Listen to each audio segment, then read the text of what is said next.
অস্ট্রেলিয়ার বিরুদ্ধে টানা 5টি টেস্ট খেলে চোট পেয়েছিলেন বুমরা।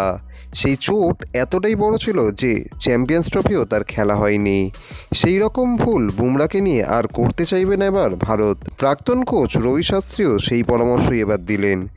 আইপিএল শেষ হলেই ইংল্যান্ডে উড়ে যাবে ভারতীয় দল। সেখানে ইংল্যান্ডের বিরুদ্ধে 5টি টেস্ট ম্যাচ খেলার কথা ভারতের।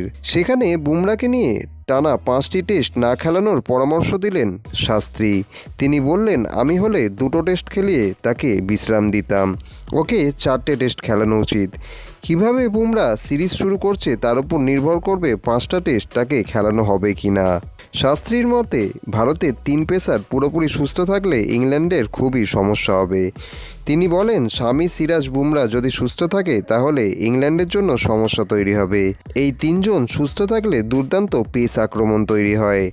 চ্যাম্পিয়ন্স ট্রফির দলে সুযোগ না পেয়ে সিরাজের খারাপ লেগেছিল, এটা আমার ভালো লাগে। সিরাজ নিজেকে আবার তৈরি করে নিয়েছে, আইপিএলও আবারও ফিরে এসছে। ইংল্যান্ডের বিরুদ্ধে খেলতে যাওয়ার আগে এটা খুবই ভালো দিক ভারতের জন্য।